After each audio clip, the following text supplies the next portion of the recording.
right. So, the summary is the following, right. So, choose k equals log n by log 1 by p2, that's how we chose k, and we are saying L equals theta n power rho, where rho is log 1 by p1 by log 1 by p2, right. So, these are the choices that we have made.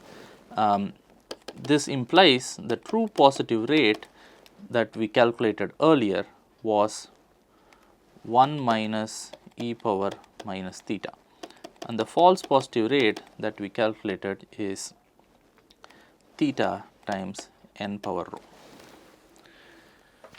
Okay, so this is what we have, right. So, now let's plug in some numbers to see what happens here. Now, initially, so okay, so let's for the example that we had n as 10,000, and for the query point q we had 10 good points as neighbors, right. So, these are good points, and bad points were let us call them B, were 8,000, right. So, bad points.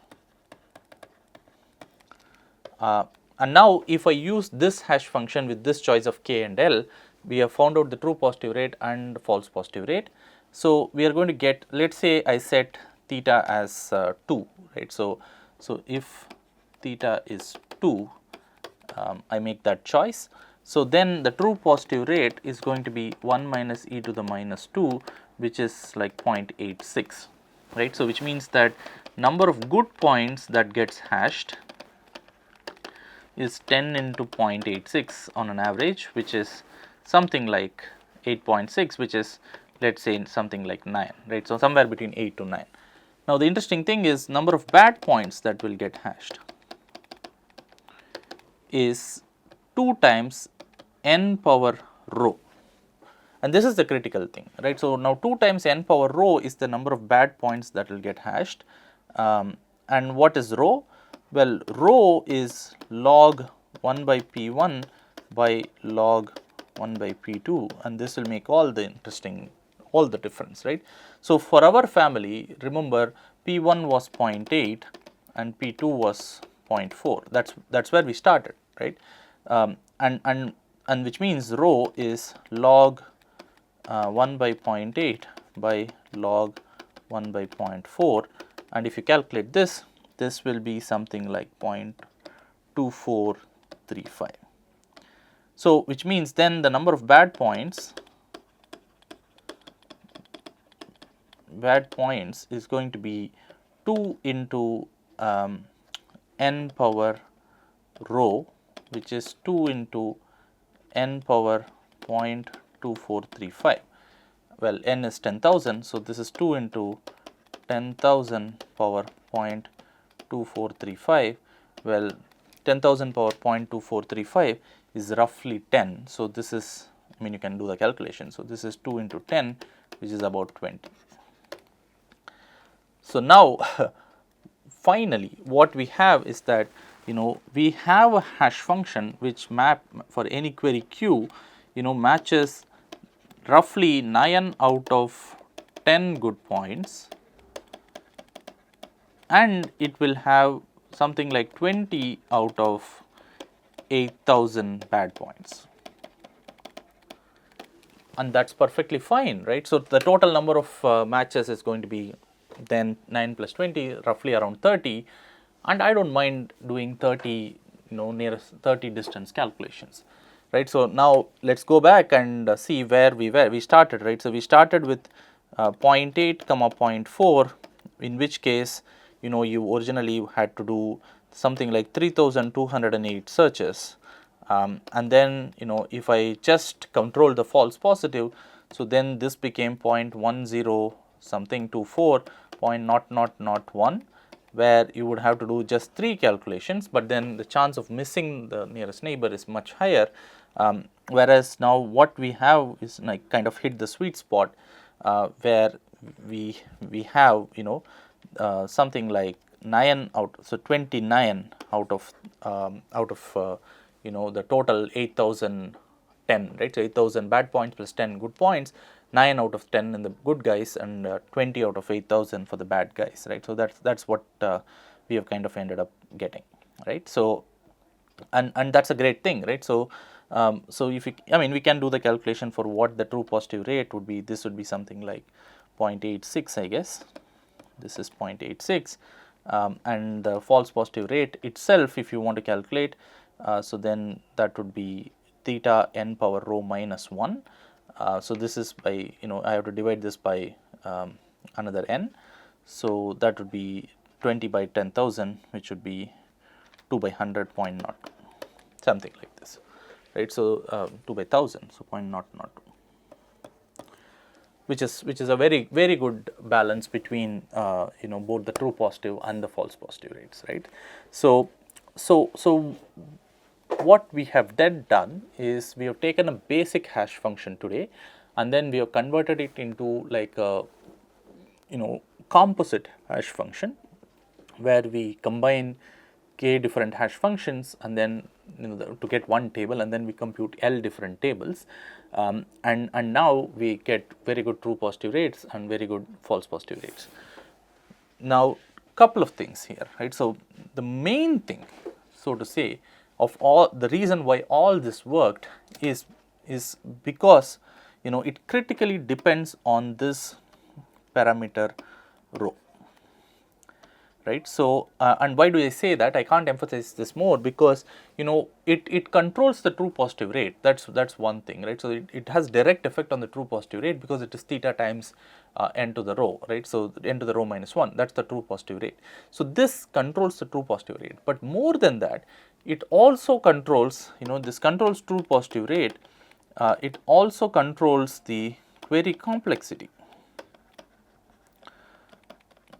Why do I say that? Because the number of tables that you need is n to the rho, right? So which means that I need to, for a given new point, I need to compute g1 of x till gl of x, right? So I need to maintain so many tables, right? So to even compute if I am hashing to the bucket or not, I need to do n power rho calculations, right? So so theta into n power rho, right? So that's the number of tables. So query complexity depends on L, number of tables, and L was some theta n power rho, if you remember, right? So on theta is 2 and n power rho was n power rho in this case was around 10. So in this case L is 20, right? So in this case L was 20 because rho was 0.2425, right? So if rho was larger, then if rho was 0.5, then I would get slightly more number of L would be larger, and then my query complexity would increase, right? So my query complexity would increase, and that my false positive rates will also change, and all those things will change, right? So rho seems to be a very critical parameter then, because it controls both the true positive rate and the query complexity, right? So now what does rho itself depend on? Remember, rho is just log of 1 by p1 by log of 1 by p2. So in some sense it kind of summarizes the quality of the hash function, right? The hash family that we have, right? So we know that a hash family is RC P1 P2 sensitive, right? So it's not the P1 and P2 separately that matter. Of course they matter, but then what seems to affect both the true positive rate and the query complexity is this quantity log of 1 by P1 by log of 1 by P2, right? So and this is going to be the smaller this is, the better for us, right? So because we have sublinear number of queries only because the number of false positive grows as n to the rho, right? So rho being less than 1, if rho is 1, then it's linear query, right? So if rho is 0.5, then it's square root of n. If rho is 0.2425, then it's much lesser, right? So what rho is controls how much sublinearity that we get, right? So it controls how well the algorithm itself works. But what is rho depend on? Rho depends on P1 and P2, right? So which means that inherently our quality of our hash function and the time complexity, etc., and also the space complexity, right? So because you will have to, it's not just the time complexity, it's also the space complexity. I should mention that also, because the amount of tables that you need to save, right? So for each of the n points depends on L, and L depends on rho, right? So rho affects both time and space complexity and also the true positive rate. So now what does rho depend on? P1 and P2, right? So which means that when we are designing the hash function, it is critical for us to make sure that P1 and P2 are as well separated as possible, right? So we need to design hash functions such that we get good separation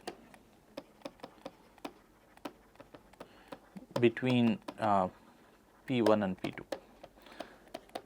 Of course, it's not like when I say good, it's 0.99 P1 and 0.01 P2, in which case you don't even need to do all this, ANDing and ORing, because you already are at a good stage. But something like 0.8, 0.4 would also be okay, because then we have, we can get away with some 20 tables and something like around 10 repetition per table, right? So which means just 200 functions instead of one function is still okay, right? So we are, with very high dimension, we are still mapping it down to 200 dimensions, so to say, in different sense, where k into L is 200, L is 20, k was 10. In this particular case, it was okay. But what does P1 and P2 depend on, right? So for example, in the Datar style setup that we have, now let's go back to and ask the specific question about Datar style. So hash function where h of x was A transpose x plus b by w. Now how much collision happens depends on critically on a couple of things. One is R, the other is C, which means that what we allow as near points, what we think as far away points, that's a domain specific thing, and then that will affect how much collision happens, of course. But the other thing that also matters here is the width, the W, right? So which means that for different choices of W, the P1 and P2 are going to get affected differently, right? So very small, right? So if W is very small, then that means that you have too many intervals, and then you're not going to hash at the correct granularity. W being large is also an issue. So W has to be calculated carefully. So in practice, what we do is, you are given a bunch of data points. We can let's say subsample a bunch of data points. Let's say you had 10,000 points originally, and that was too much to manage in D dimension. So let's say I sample, let's say 100 uniformly at random, and for these 100 data points, I try out different choices of W, and then I do this hashing, right? So basically what I'm saying is, so you have n is 10,000, let's say, sample 100 points, and then let's call these x1 to x100 without loss of generality. So these are the sampled points. For these sampled points, now fix A, B and W, and then do h of x1 till h of x100, and then for these 100 points, get a query point Q, which is another thing that you can perhaps sample from the data set itself, and then see, compute the exact distances in the high dimension for these 100 points. Because it's a sample, the hope is that you can still do this efficiently. So Q is in RD, all of these guys are in RD, and figure out, after you do the hash, how many close guys collide and how many far apart guys collide. Basically simulate the hashing for the small data set, and then get a rough estimate for P1 and P2, right? So which means that for this query point, now you can see how many of these guys went into the same hash as Q, and then among those, how many were at a distance less than R and how many were at a distance greater than CR.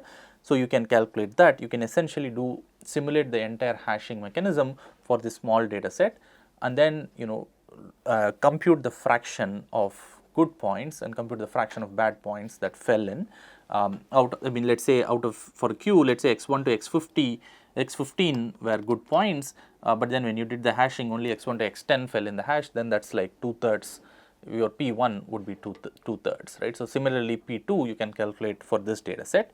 So those will be like, you know, estimates P1 hat and P2 hat. Now that depends on a fixed value of, so fix a W, right. So for some W you will get P1 hat and P2 hat. Now you can repeat this with multiple W's, right. So change the width and then try to get P1 W. So basically you are going to get P1 hat of W, P2 hat of W, and then which means that you can find out rho hat of W, right. So and now you can choose that value of W for which rho hat of W is as small as possible, right. So it's basically what I'm saying is do a hyperparameter kind of a tuning for W so that you get a good estimate for rho, and then you know if you fix that W to do the hashing for all your data points, all the 10,000 points, and the hope is that you know this rho hat reflects the true rho, and so the expected number of collisions is going to be, you know, depends on false positive rates will depend on n to the rho and so on and so forth, and smaller the rho, the more the sublinearity that we have, right. So in practice this is what you do, right. So there is a lot of tuning that needs to be done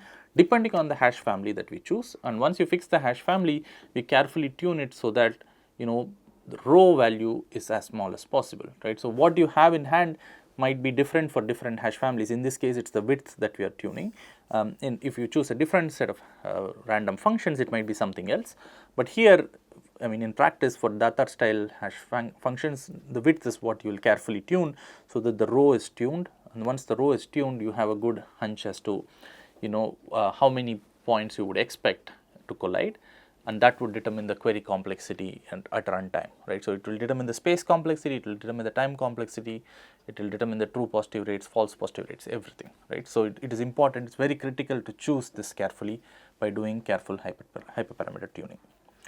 Okay, so that is so that brings us to the end of this topic, which is locality sensitive hashing. Of course, this is a very you know well researched topic, and what we have seen in this course is just an introduction to this topic. If you're interested, there are many more locality sensitive hashing functions. There are some lower bounds that are known for how much you can do. You know how much can you bring the false positive rates, true positive rates down, etc., etc. So I mean if you're interested in further you know understanding this from a research point of view, I mean there is a lot of work, especially you know you should look at work done by Indic. So he's a professor at MIT, and he's one of the pioneers of locality sensitive hashing and still works a lot in this field. There's been a lot of progress in this field. So many you know deep learning models use this for nearest neighbor search these days. For example, Facebook has the model called FAISS, FAISS, which kind of uses locality sensitive hashing. It's a library of you know nearest neighbor search kind of algorithms, and one of them is locality sensitive hashing, specifically the type that we saw here, and there are other methods as well, right. So but for the purpose of this course, what I wanted to do was to give an introduction to LSH, and I think we have seen a very you know detailed introduction to LSH and how to choose you know K and L, and how to set rho which determines K and L effectively. So next time we will start with a different topic for dealing with you know massive data and massive scale, and until then, thank you.